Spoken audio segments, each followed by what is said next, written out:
34페이지입니다. 거기 보시면요, 부동산 거래 정보망이 있죠? 예.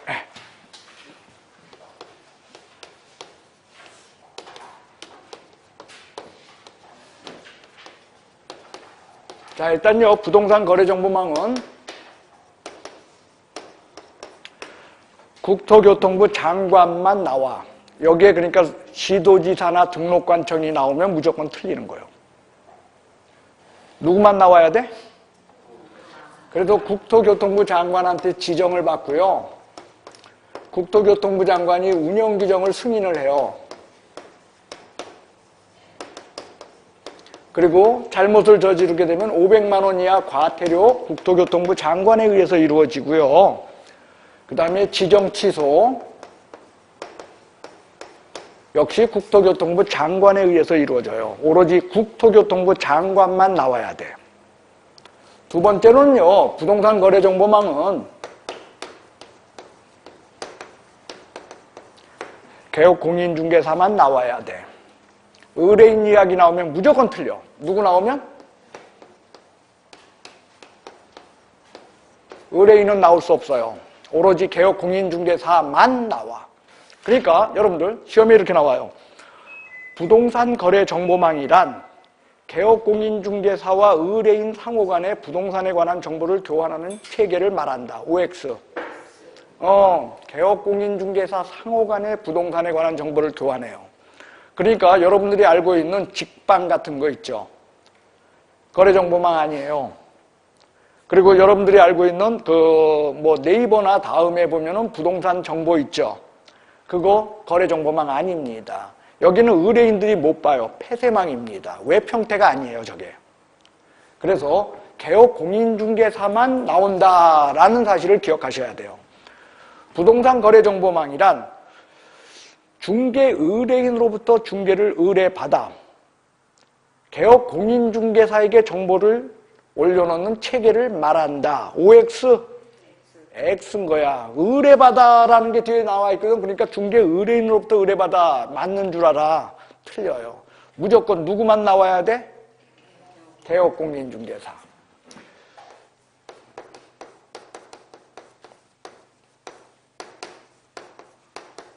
자, 부동산 거래 정보망은요, 사설 정보망이 시중에 왕왕 있어요. 그러면 저 사설 정보망들은 불법인가? 공인중개사법에는 사설 정보망을 금지하는 규정이 없어요. 그렇기 때문에 지정받지 않은 사설 정보망 저것도 적법합니다. 실제로 개업공인중개사들이 가입하고 있는 정보망은 거의 대부분이 사설 정보망이고요. 지정받은 거래 정보망은 우리나라에 2개밖에 없어요. 2개밖에 없는데 문제는 그게 아주 형편없어. 예, 오래돼가지고 쓸 수도 없어요. 예, 그런 상태입니다. 그래서 실제로는 사설 정보망이 더 많이 활용되고 있다. 그러나 예외가 있습니다. 그 예외는요,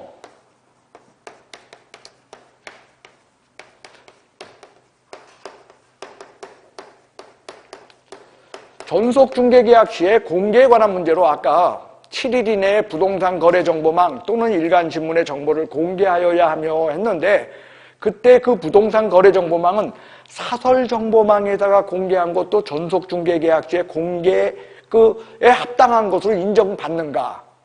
인정 안 해줘요. 이거는요, 반드시 지정받은 부동산 거래 정보망이어야만 합니다. 왜냐하면 법에서 이렇게 하고 있어요.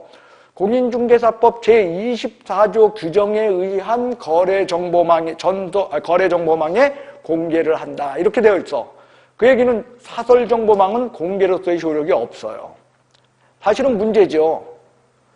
문제지만 지금 현재 법은, 그러니까 우리가 만든 법은 하여간에 오류투성이야. 어쩔 수 없습니다. 두 번째로는요, 예외 두 번째로는요, 중개인의 지역 범위의 특례입니다.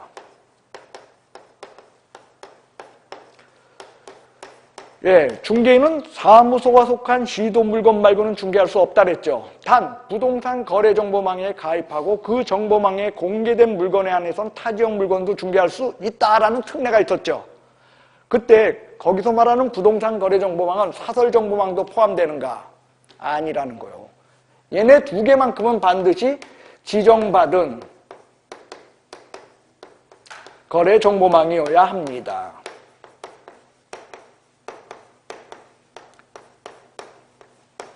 이런 특례가 있어요. 그러면 사설 정보망은 그런 의미가 없지 않냐? 아닙니다. 여러분들 실제로는 전속 중개 계약 시에 거래 정보망을 많이 이용하는 게 아니에요. 일반 중개 계약을 맺었어도 지역 단위로 부동산 거래 정보망 저것 굉장히 많이 활용합니다. 예, 그래서 지금 원주 같은 데는 어디가 주적인지 모르겠는데 원주 같은 데도 하여간에 이 부동산 거래 정보망 아마 예를 들면 알터라든지 뭐 네츠라든지 뭐 이런 게 있을 거예요. 그런 게 보통 지역 정보망인데 어쨌든 그런 거 가입해 가지고 쓰고 있습니다. 자, 네 번째로 지정 절차입니다. 거래정보 사업을 하고자 하는 자가 지정 신청을 합니다. 그럼 국토부에서 지정을 해줘요. 지정해줌과 동시에 지정서 교부가 있습니다.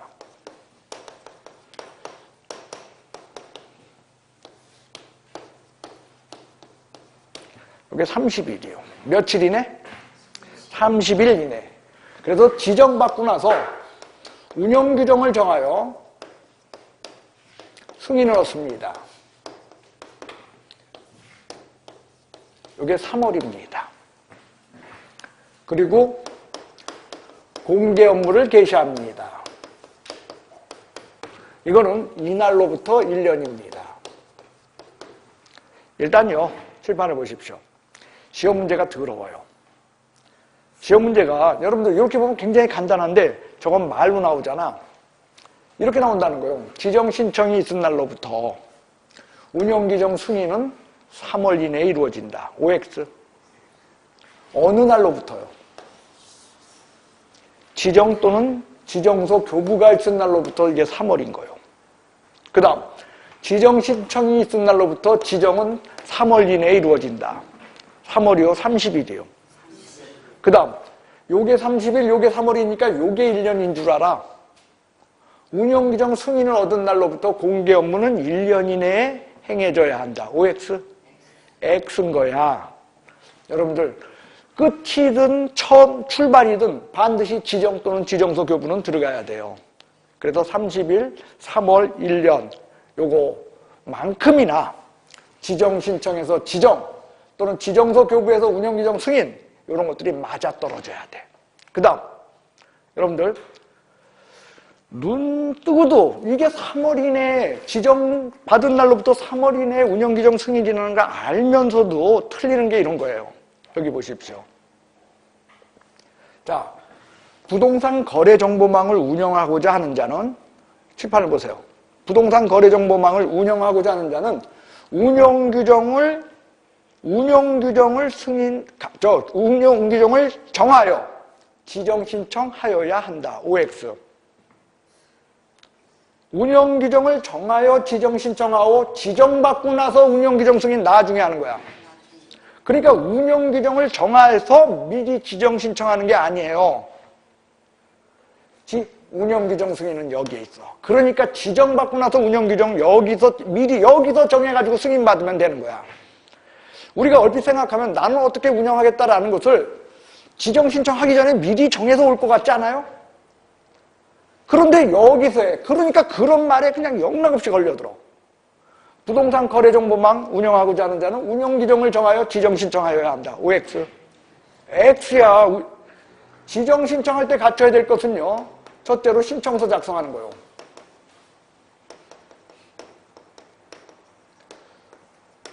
두 번째로는 지정 요건을 갖추고 나타나는 거예요. 뭘 갖추고 나타나요? 지정 요건. 근데 그 지정 요건에는 운영규정이 들어있질 않다는 거야. 그리고 이때 지방자치단체 조례로 정한 수수료 납부한다 안 한다? 없잖아. 1번, 2번으로 그쳐요. 우리가 지금까지 등록 시에는 등록 신청할 때 어떻게 되어 있냐면 첫째로 지방자치단체 조례로 정한 수수료, 두 번째 등록 신청서, 세 번째 등록 요건 이렇게 나갔었어. 근데 여기에는 수수료 없다는 거예요. 됐어요? 업무보증제도도 없어요. 수수료도 없습니다. 됐어요? 공짜로 해줘. 그 다음 지정 요건에 관한 것입니다.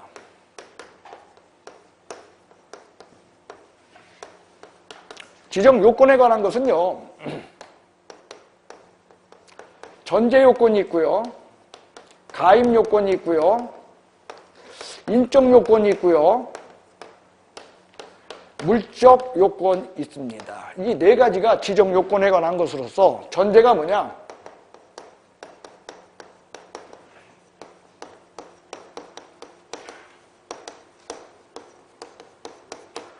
부가통신사업자로 신고된 자이어야만 합니다. 그러니까 저건 무슨 얘기냐면 뭐 KT라든지 SK라든지 뭐 이런데 거기에 통신사업자에 부가해서 부가사업을 하는 자다라는 것으로 신고된 자이어야 한다라는 게 전제 조건이요. 저런 자가 아니면은 저건 뭐냐? 부동산 거래정보망이라는 컴퓨터 이용해가지고서 정보를 갖다가 올려놓도록 만든 거다 보니까 부가통신사업자가 아닌 자는 할 수가 없다는 거예요. 저게 그래서 전제 조건이요. 두 번째는 가입 요건으로서요.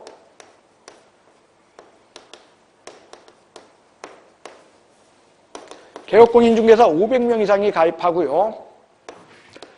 2개 이상 시도에 각 30명 이상 가입할 것을 요합니다. 라는 게 가입 요건입니다. 자, 이게요. 칠판을 보십시오. 이게 과거에는요. 개업공인중개사 2,000명 이상이었어. 그러다가 1,000명으로 줄여준 거예요. 그리고 10개 이상 시도였어요. 이걸 2개 이상 시도로 줄인 거예요. 왜 그러냐? 저는 뭐 사설정보망 때문이에요. 사설정보망을 가능한 한 국토부에서 지정받은 개업공인중개사로다가 지정받은 부동산 거래정보업자로다가 고쳐주고 싶어서 저걸 갖다 자꾸 줄이는 거예요. 옛날엔 저게 2,000명이다 보니까 누구도 할 수가 없는 거야. 그래가지고 인원수를 줄였어. 그래서 줄이다 보니까 얼마까지? 500명. 10개 이상이 아니라 몇 개? 여러분 2개 이상이면 무슨 얘기냐면 이런 거야. 원주에 개업공인중개사 500명 끌고 그리고 옆에 저 밑에 저 옆에가 어디야? 여주. 거기서 한 30명만 끌고 오면은 지정받을 수 있다는 거죠. 그래서 이렇게 줄여놓은 거예요. 아니 홍천 얘기하면 안 돼. 홍천은 같은 뭐야? 같은 지도니까. 그러니까 홍천 얘기하면 안 되고 제천이나 여주 이런 데서 한 30명만 끌고 오면 되는 거예요. 2개 이상 지도에서 각 30명 이상이면 지정받을 수 있다는 거예요. 그래서 이 지정 요건은요, 가입 요건, 요건요, 여러분들 이렇게 외워줘요. 5이 30개. 뭐라고요? 여러분들 오이나무, 그거 오이 키워보셨어? 그 오이 있죠? 정말 잘 열려. 우죽하면 오이자라도 탄다 그러잖아. 오이 있죠? 따면은 조금 이따 가서 보면 또 열려. 예, 오이나무에 오이가 30개 주렁주렁. 500명 이상. 이 2개 이상 시도 각 30. 5230 이렇게 기억해 주시기 바랍니다. 그 다음 여기서 이제 눈 뜨고도 당하는 게 뭐냐면 이거요.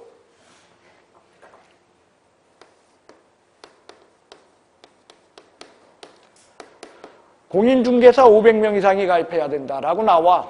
공인중개사야? 개업공인중개사야?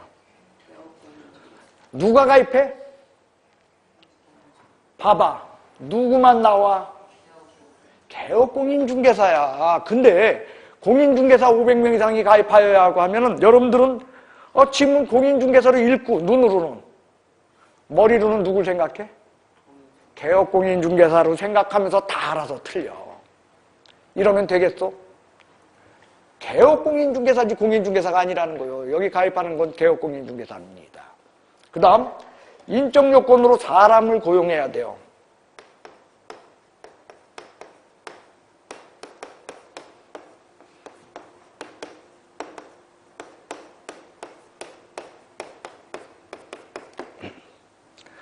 공인중개사 1명 이상을 고용해야 되고요. 그 다음에 정보처리기사 1명 이상 고용해야 돼요.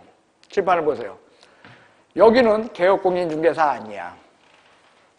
여러분들 개업공인중개사를 고용해서 써야 된다는 거요? 아니면 공인중개사를 고용해서 써야 된다는 거요? 개업공인중개사는 자기 사무실 지켜야지 어떻게 여기 와서 일을 해. 공인중개사 자격 가지고 있는 사람, 부동산 전문가여야 해. 그 다음에 정보처리기사 뭐냐면 컴퓨터 전문가여야 해. 그래서 공인중개사와 정보처리기사입니다. 그 다음 이것도 정보처리기사인데 시험에 정보처리 산업기사라고 나와. 산업기사요, 기사요? 기사야. 산업기사는 정보처리기사보다 한 단계 밑에입니다. 됐어요? 그 다음 물적 요건으로 국토교통부 장관이 정하는 용량과 성능을 갖춘 컴퓨터망을 요합니다. 라는 것이 물적 요건이에요. 자, 네 번째 이 요건에 대해서는 시험 문제 어떻게 나오냐? 국토교통부 장관이 정하는 용량과 성능을 갖춘 컴퓨터망을 가입한 개업공인중개사들이 갖추어야 한다. OX. 개업공인중개사의 컴퓨터가 중요한 거요? 거래정보 사업자의 컴퓨터망이 중요한 거요? 거래정보 사업자의 컴퓨터망이 중요한 것이지 결코 개업공인중개사의 컴퓨터가 중요한 게 아니라는 거요. 거기에 좀 현혹되지 마십시오. 그 다음 누가 정한? 오로지 누구만 나와야 돼? 시험엔 이게 정보통신부 장관이라고 나와. 다 틀린다는 거요. 누구? 국토교통부 장관이 정하는 용량과 성능을 갖춘 컴퓨터망을 요합니다. 라는 것이 지정요건이야. 그래서 이런 지정요건을 갖추고 지정 신청하면 며칠 이내? 30일 이내에 지정해주고 지정해준과 동시에 지정서 교부가 이루어진다는 겁니다. 됐어요? 자, 전제 부가통신 사업자일 것을 요합니다. 그 다음에 두 번째 가입을 해야 돼. 5230이요. 그래서 공인중개사 몇 명? 아니야. 개업공인중개사야. 500명 이상. 몇 개 이상 시도? 그래요. 각 얼마? 30명 이상 5230이요. 그 다음 사람을 갖춰야 돼. 부동산에 관한 것을 하기 때문에 부동산 정보, 부동산 전문가. 그 다음에 컴퓨터로 하기 때문에 컴퓨터 전문가 두 사람을 요해. 그래서 개업공인중개사 몇 명 고용? 아니야. 그렇지. 공인중개사 고용이야. 그 다음 정보처리 산업기사 몇 명? 아니야. 정보처리 기사야. 그 다음에 국토교통부 장관이 정하는 용량과 성능을 갖춘 컴퓨터 누구 거? 사업자 거. 정보처리 사업자 거지 결코 저기 거는 개업공인중개사 거는 아니라는 거예요.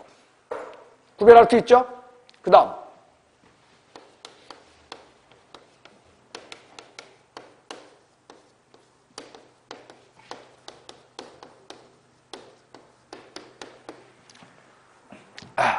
지정 취소는 해야 한다 없어요? 전부 할 수 있다로 되어 있어. 뭐로 되어 있어? 예, 잘못하면 지정이 취소될 수 있다는 거예요.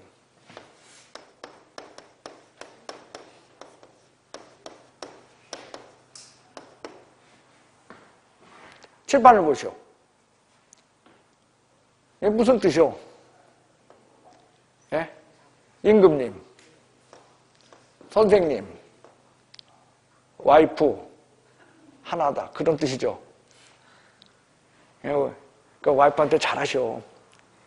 예. 임금님하고 같아. 이 군사부 일체에서요. 군을 운으로 고치세요. 체를 차로 고치세요. 이게 지정취소 사유입니다. 운사부 1차. 그래서 운은 뭐냐?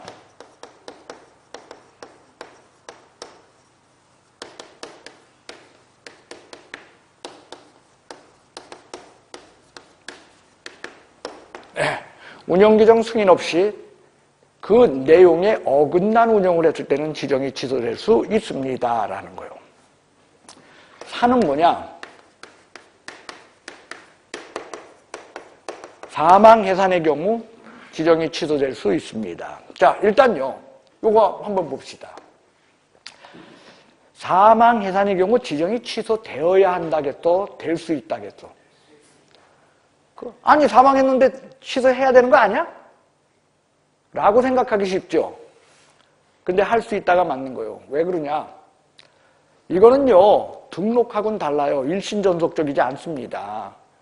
아버지가 하다가 돌아가셨는데 아들놈이 물려받아서 하겠대. 그러면 반드시 지정 취소해야 돼? 아니면 아들한테 해도, 아들이 물려받아서 해도 돼? 이건 그렇다는 거요. 그래서 사망이 절대적 등록 취소, 절대적 지정 취소 사유가 아니야.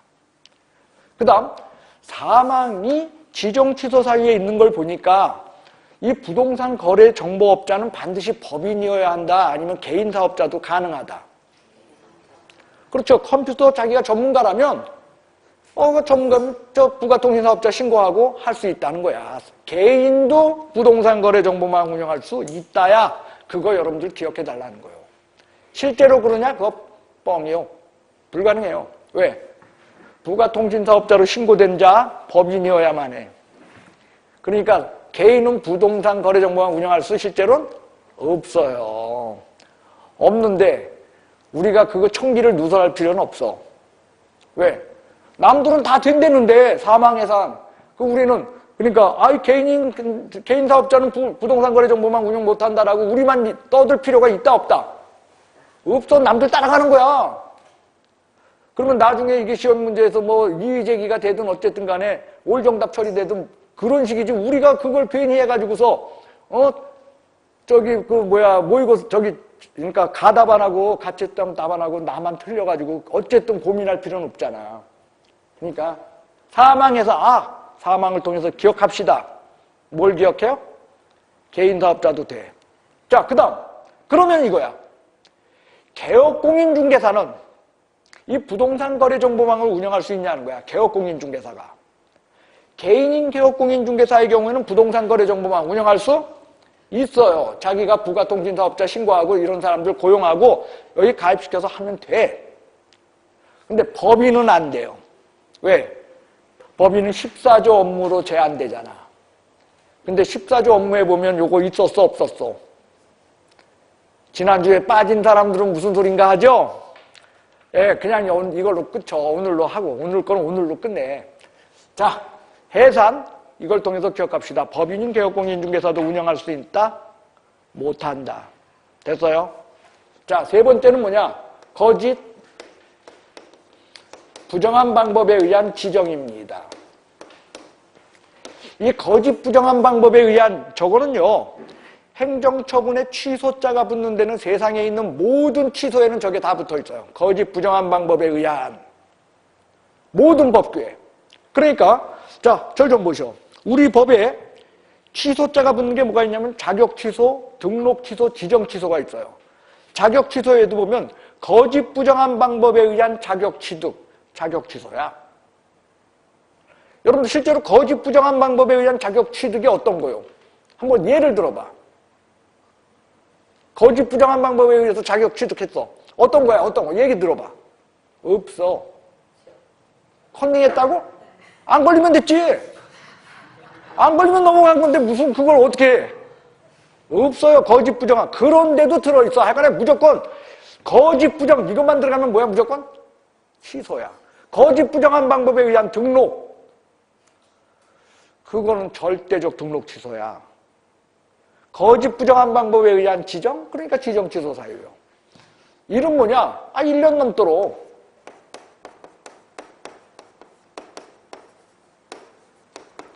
1년 넘도록 운영 안 했을 때, 저 보세요. 지정받은 날로부터 몇 년 이내에 운영을 해야 돼? 1년 이내에 운영을 해야 되는데 1년이 넘도록 안 했어. 그러니 지정 취소 사유입니다. 얘는 뭐냐? 차별정보, 거짓정보 공개요.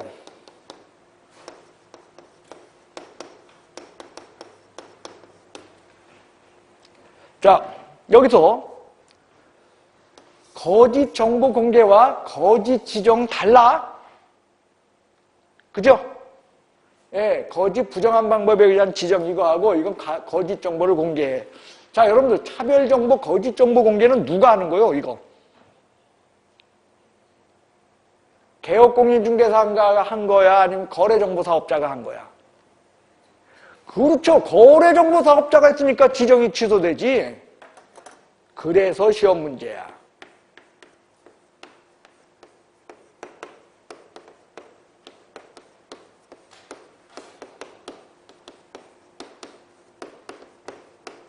개업공인중개사의 거짓정보 공개는 어떻게 될까요?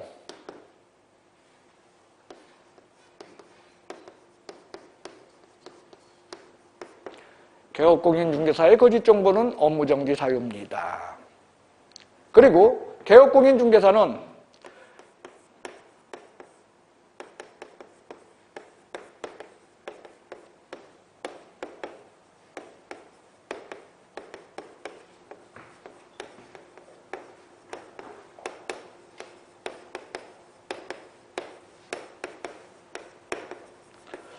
지체 없이 거래정보사업자에게 통보하도록 되어 있어요.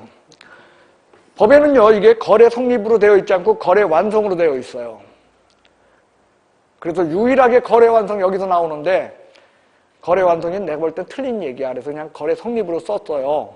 그런데 그렇게 알고요, 거래가 성립되었을 땐 지체 없이 거래정보사업자에게 통보해야 돼. 이거 안 하면 어떻게 되냐? 이게 업무정지라는 거예요. 그럼 이 두 개는 다른 말일까요? 같은 말일까요? 이게 같은 말인 거예요. 거래가 됐으면 그 물건이 있는 거야? 없는 거야? 거래가 성립됐으면. 물건 없는 거잖아. 그죠? 그러니까 결국 뭐냐면 거짓정보야. 그래서 두 개는 사실 같은 말이다 해서 다 업무정지 사유다. 자, 여러분들 여기 보십시오. 거래정보사업자의 거짓정보 공개는 뭐요? 지정 취소야. 그런데 개업공인중개사의 거짓정보는 뭐야? 업무정지야. 저게 구별 안 돼가지고 계속 틀려. 환장을 해요. 자, 다시. 어이, 가만히 있어봐. 누가 얌전하게들 생겨가지고, 언니 혹시 저기 인터넷 게임 고수도 해본 적 있어요? 있어요? 있어요. 어디 게임 했어? 한 게임 거 그럼 많이 하죠. 그래, 한 게임 고수도 할 때 한 게임 업자는 고수도판을 어떻게 놓은 사람이야? 깔아놓는 사람이고, 거기 들어가서 그 고수도를 치는 사람들은 유저죠. 그걸 사용하는 사람들이죠. 여기가 그거라는 거야. 이 부동산 거래 정보망을 깔아놓은 사람들은 누구냐면 한 게임 업자에 해당하는 자고, 거기 들어가서 물건을 올려놓는 유저에 해당하는 사람들이 개업공인중개사인 거예요. 그런데 한 게임 업자가 그 거래 정보망에 어떤 사람을 돈 싸게 하고 어떤 사람은 무조건 잃게 하고, 아니면 거기에다가 한 게임 업자가 있잖아 막 그걸 승부를 조작한다면 그건 죄가 어때? 죄가 큰 거야. 반면에 거기 들어가서 하는 사람들이 둘이서 짜고 한 사람 몰매주는 거는, 둘이서 짜고 한 사람 몰매주는, 죄가 그거보다는 어때? 조금 작은 거야. 그 뜻이요. 이게 그거야. 이 사람이 거짓 정보를 공개하는 거 업무정지지만 여긴 커서 보세요. 군사부 일체에서 바뀐 게 뭐요? 운하고 차죠. 얘는 그냥 넘어가지 않아. 바뀌었기 때문에. 이게 또 시험 문제야. 저는 500만 원 이하 과태료이기도 하고요. 얘는 1학년 일반이기도 해요. 거래정보사업자의 1학년 일반, 행정형벌은 유일하게 이거 하나야. 차별정보, 거짓정보 공개. 쟤는 1학년 일반이기도 하다. 됐어요? 여기까지가 부동산 거래정보망 얘기야. 이 부동산 거래정보망은요, 사실상 전속중개계약이 우리나라 법에 들어올 적에 딸려 들어왔어. 근데 전속중개계약은 자리를 못 잡고 있지만 부동산 거래정보망은 완전히 자리를 잡고, 지금 개업공인중개사들이 보통 이 거래정보망 하나만 가입한 게 아니라 세컨드, 서드까지 두고서 여러 개 가입해서 정보를 지금 활용하고 있는 그런 단계입니다. 이게 하여간에 부동산 거래정보망에서 시험에 다뤄지는 내용입니다. 그 다음, 자, 어려워요. 별거 아니요. 별거 아니죠? 어렵다 그러면 안 돼. 이까짓 게 뭐가 어려워? 자, 뭘 본 거요? 맨 처음에 이거 본 거요. 지정에 관한 이야기로서 이 사람들 기억하자. 사설정보망도 인정한다. 그 다음에 지정 절차 기억하자. 그 다음에 지정 요건 기억하자. 그 다음 지정 취소 사유 기억합시다. 이거요. 다만요, 여기서는요, 요 지정 요건 요거 갖췄다는 거는요, 여긴 저기에 공무원의 확인 서류 없어.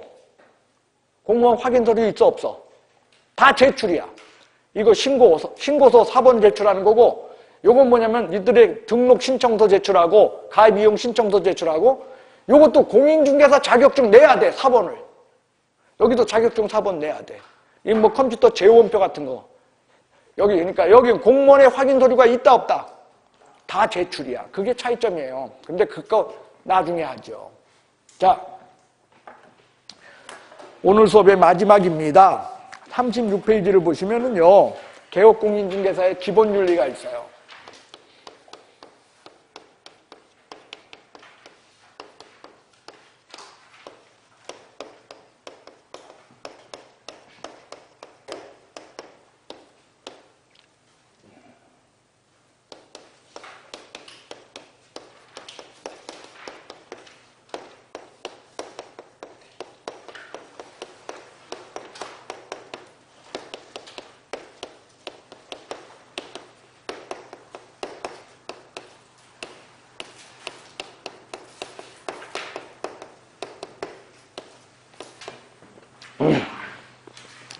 자, 이렇게 되어 있는데요.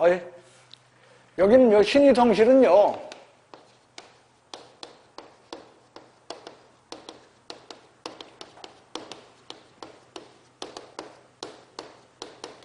중개 업무를 수행함에 있어서의 기본이 되는 원칙이고요.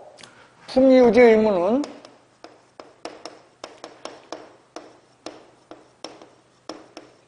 전문 직업인으로서의 의무예요. 자, 그러면요, 여러분들. 일단 전문 직업인으로는 중개보조는 전문 직업인이 아니요. 아니라는 거예요. 그 다음에 중개보조는 중개 업무를 수행해 단순 업무 보조에 그쳐. 그래서 이 두 가지 의무는 개업공인중개사 및 소속공인중개사의 의무로 중개보조는 여기에 해당하지 않아요. 저게 첫 번째요. 자, 시험이 이렇게 나온다는 거예요. 신의성실, 품위유지 의무는 개업공인중개사 등의 의무이다. OX. X야. 개업공인중개사 등 하면 누구도 포함돼? 중개보조원도 포함되기 때문입니다. 그 다음 신의성실 의무는요, 뭐 할 때만 신의성실 하는데? 업무 수행할 때만. 근데 품위유지 의무는 전문직업인이래. 그러니까 전문직업인, 저건 항상인 거야. 그래서 얘는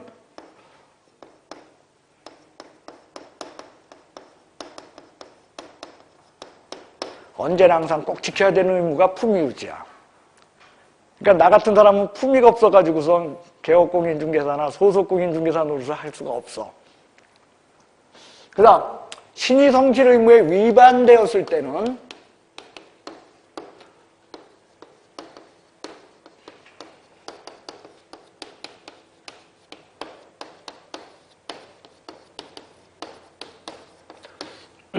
업무정지나 손해배상 책임의 직접적인 근거조항으로 사용돼요. 근데요, 품위유지 의무 위반 시에는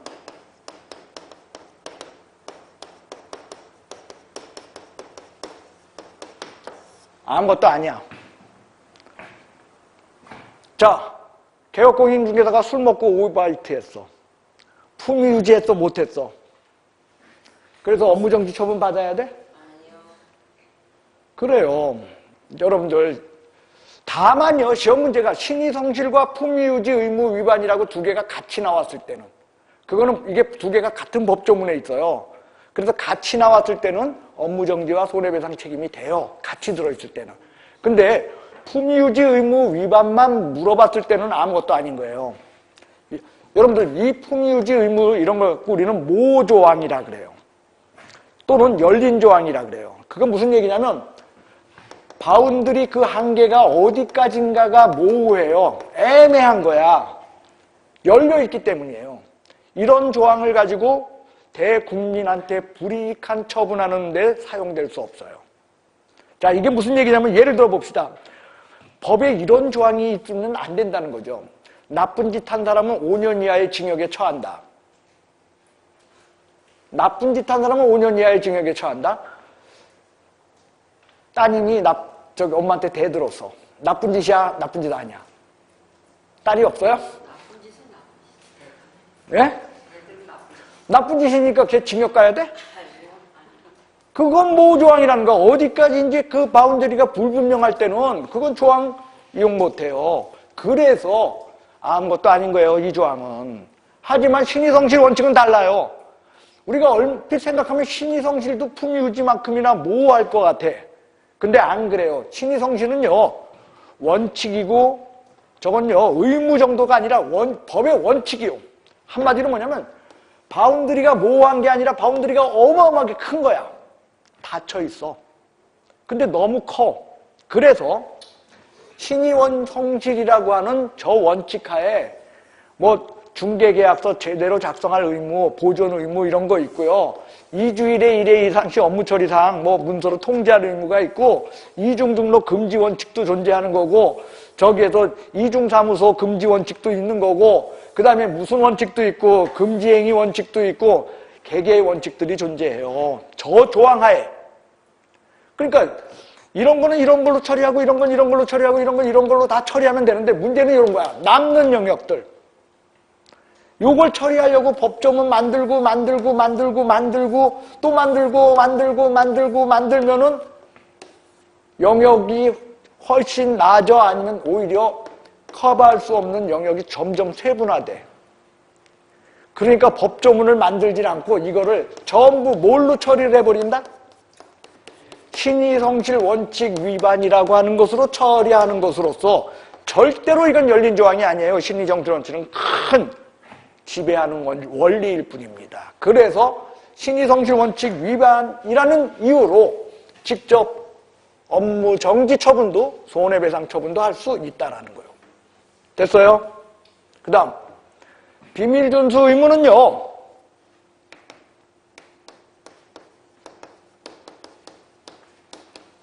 개업공인중개사 등의 의무야. 한마디로 이거는 개, 소, 보, 중개보조원도 비밀 지켜야 돼. 절 좀 보시오. 비밀은 지키는 데 맛이 있는 거요, 까발리는 데 맛이 있는 거요. 예? 요게 들어온 거야. 비밀은 사실상 그 까발리는 데 맛이 있거든. 근데 비밀을 지켜라? 임금님기는 당나귀기라고 숲에 가서 외치기라도 해야 돼. 땅속에다가. 절대로 이거 못 지켜요. 그래서 법에 써 있어요.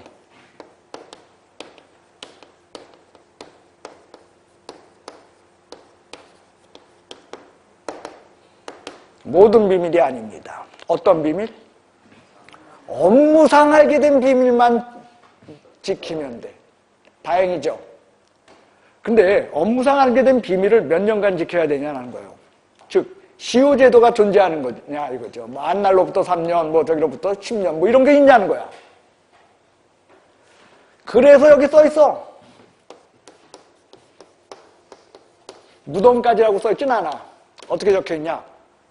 그 직을 떠난 이후에도 또한 갔다야. 그 직을 떠난 이후에도 또한 갔다는 건 언제까지 지키라는 거야? 무덤까지 끌고 가라는 거예요. 단 여기에 예외가 들어있어요.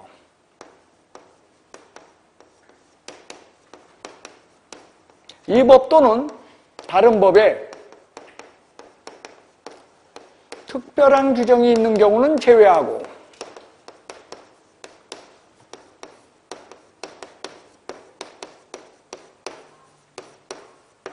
그 얘기는 이 법 또는 다른 법에 특별한 규정이 있을 때는 비밀을 준수해야 된다. 비밀 준수 안 해도 된다.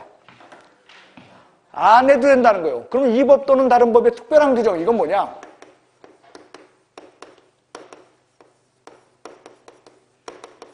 이건 법익 형량설이에요. 자, 여러분들, 이런 거요. 우리가, 때로는 양자택일의 문제에 놓일 수밖에 없는, 선택이 두 개 중에 하나일 수밖에 없는 경우가 있어요. 근데, 둘 중 안에 A를 선택하자니 B를 어기는 게 되고, B를 선택하자니 A를 어기는 게 될 경우가 있어요.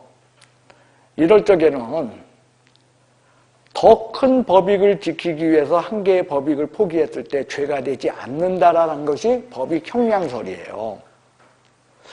자, 절 좀 보시오. A는, B는 있는데 A는 매도인이요. B는 매수인이야. 근데 이 매도인에 대한 이야기를 B에게 하지 않자니 B에 대한 신의성실 또는 품위유지 의무, 확인 설명 의무, 저쪽에, 지웠네요. 확인 설명 의무에 위반되는 게 되고, 이야기를 하자니 비밀 준수 의무 위배되는 게 돼. 그럴 때는 하지 말아야 돼, 해야 돼. 개업공인중개사에게 있어서 크고 중대한 의무는 침묵의 의무일까요? 떠들 의무일까요? 떠들 의무야. 그래서 이 법 할 때 그 이 법은 뭐냐?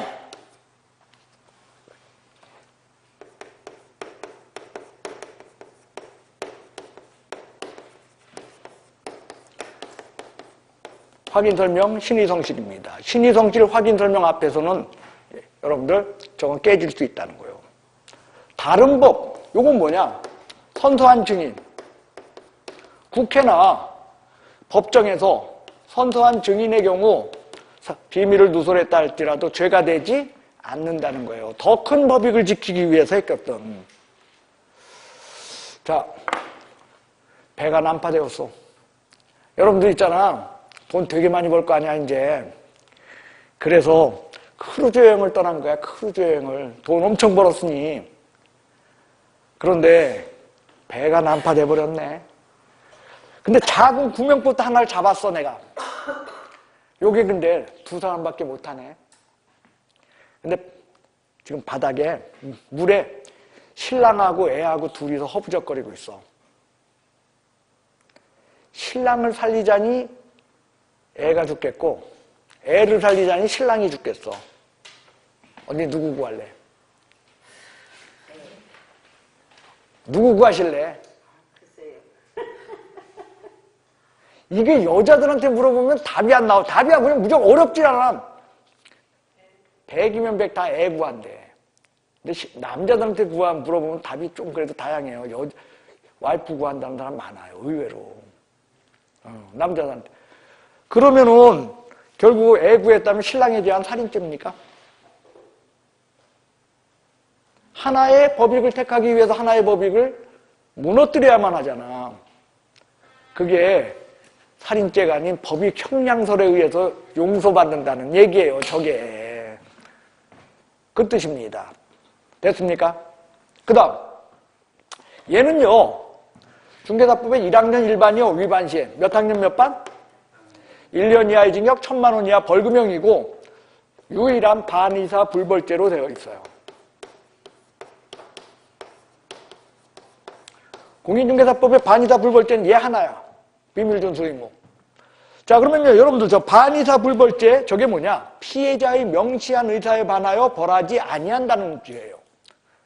지금 뭐냐면 법정에서 피해자가 그러는 거예요. 나 저 사람 처벌받기 원하지 않습니다. 하는 순간에 처벌받는다, 용서된다. 용서된다는 거예요, 저게. 그러면 여러분들, 우리가 생각해 볼 게 있어요.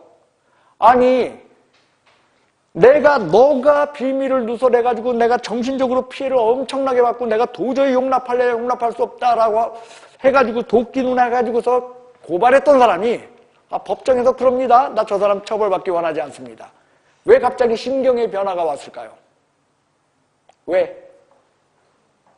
응? 그렇죠. 합의 본 거야. 반의사 불벌죄가 주는 의미는 뭐냐면 원만한 합의를 도출하려고 하는 거예요. 그래서 중개사법에 유일하게 반의사 불벌죄예요, 얘가. 원만한 합의를 도출하려고 반의사 불벌죄로 이야기하고 있다는 거예요. 됐어요? 그 다음 선량한 관리자의 주의 의무라는 이 성관주의 의무는요, 법에 없어. 법에 있다 없다? 판례가 긍정해요. 판례가 긍정하는 그 긍정 요인으로 판례가 설명하는 건 위임유사설이에요. 중개는 뭐와 유사해서? 왜? 위임과 유사하기 때문에 선량한 관리자의 주의 의무를 둔다라고 이야기하고 있어요. 자, 성관주의 의무는 여러분들 이렇게 생각하시면 돼요. 칠판을 보십시오. 신의성실 원칙하고 선량한 관리자의 주의 의무, 어떤 게 더 크고 중요한 의무일까요? 신의성실 원칙이 더 크고 중요해. 그러면 신의성실 원칙에 의해서 처리하면 되지 왜 선량한 관리자의 주의 의무는 또 두고 있냐는 거야. 선량한 관리자의 주의 의무를 두는 이유는 여러분들 얘는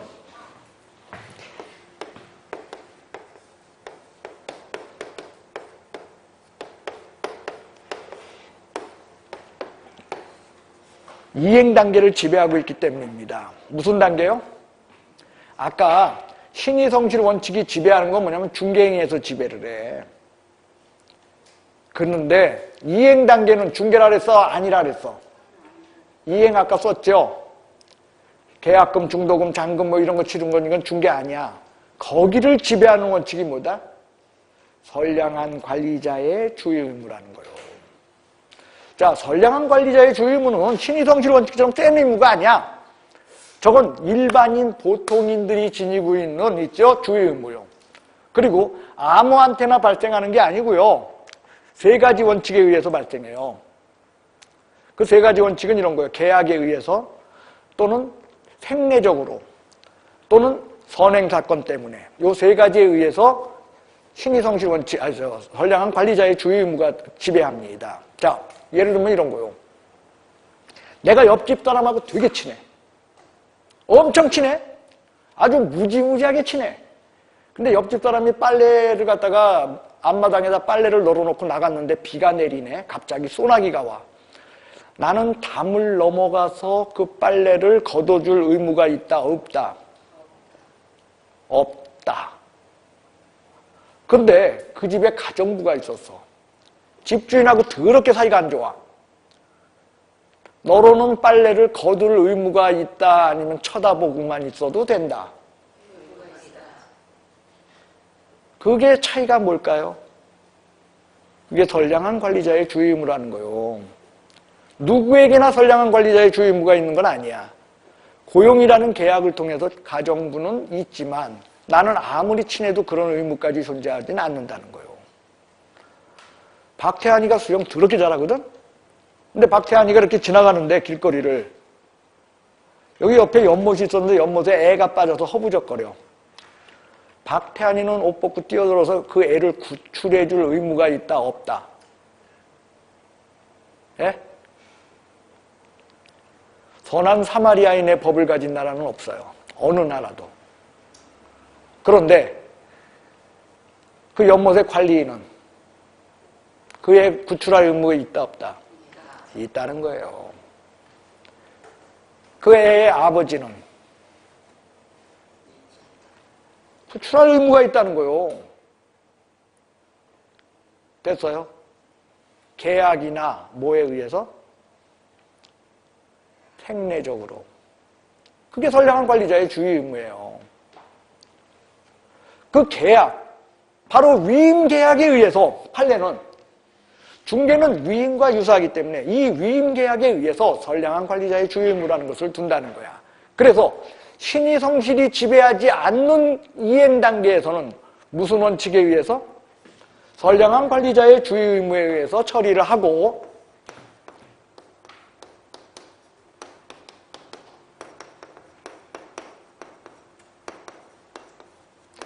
위반 시에 손해배상 책임을 져요. 그러나 업무정지 처분을 할 수 있는 것은 아닙니다. 왜?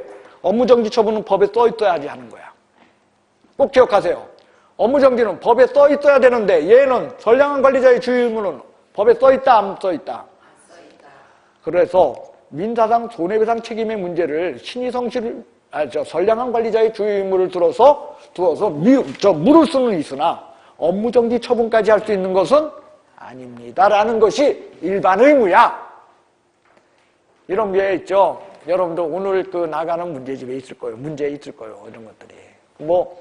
자, 더럽지만 여기까지가 오늘 수업이요. 여러분들 고생하셨어. 참 이게 있잖아요. 제가 여러분들 보면은 죄송한 게 그런 거야. 주어져 있는 시간이 제한되지만 않으면 더해드리고 싶은데 더해드리기도 애매하고, 그리고 또 여러분들 더해준다고 해서 이게 또 그냥 다 바퀴 속에 다 뚫고 들어오냐? 그것도 아니고, 그죠?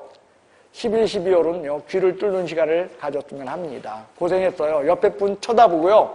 너는 합격할 거야? 덕담 한번 하시기 바랍니다. 자, 고생하셨습니다.